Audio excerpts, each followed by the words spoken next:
سن 3 ہجری وچ یہ معرکہ احد برپا ہویا۔ سن 2 ہجری وچ جنگ بدر ہوئی سی،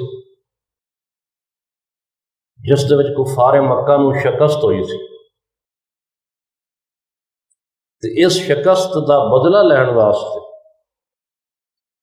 سن 3 ہجری وچ کفار مکہ پھر آئے،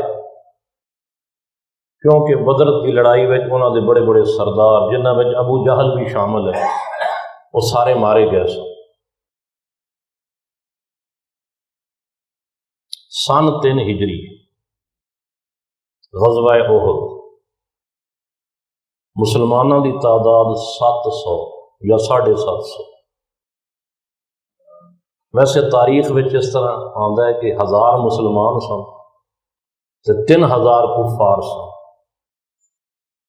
لیکن وہ جی 1000 کی تعداد دسی گئی ہے انہاں وچ منافق بھی شامل سن۔ اور عبداللہ بن ابی اپنے 200-250 آدمی رستے وچوں واپس لے آیا سی، یہ کہہ کے کہ جنگ دے بارے جڑی میں تجویز پیش کیتی سی اس نو منیا نہیں گیا، تو لہذا تعداد مسلمانوں دی 700 رہ گئی۔ سرکار دو عالم صلی اللہ علیہ وآلہ وسلم نے لشکر اسلامی دا سپہ سالار حضرت مصعب بن عمیر رضی اللہ تعالی عنہ نے مقرر فرمایا، جو ہم شکل مصطفیٰ سن۔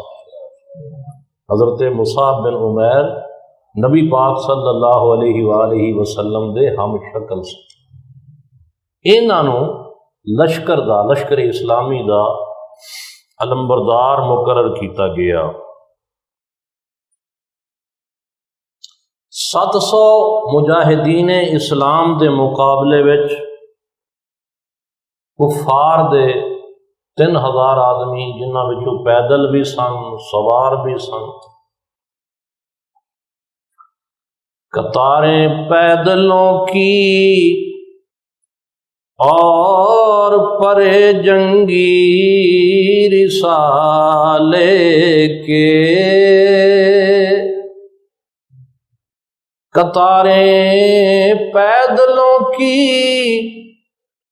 اور پرے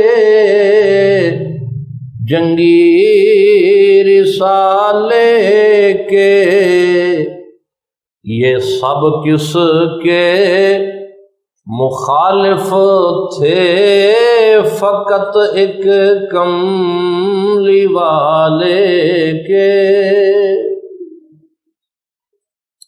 کفار دے سرداراں نے جنہاں ابی بن خلف بھی ہے، ابن امیہ بھی ہے، ابن شہاب بھی ہے اور حمید اسدی بھی ہے، انہاں نے جنگ تے آن تو پہلے رسول اللہ صلی اللہ علیہ وسلم نو معاذ اللہ قتل کرن دی قسم کھادی سی، مگر وہ کملی والا بھی زمانے سے نرالا تھا، زباں خاموش تھی لیکن اسی کا بول بالا تھا، نہ وہ تیروں سے ڈرتا تھا نہ شمشیروں سے خائف تھا، مرتب کر کے لشکر محو اوراد و وظائف تھا۔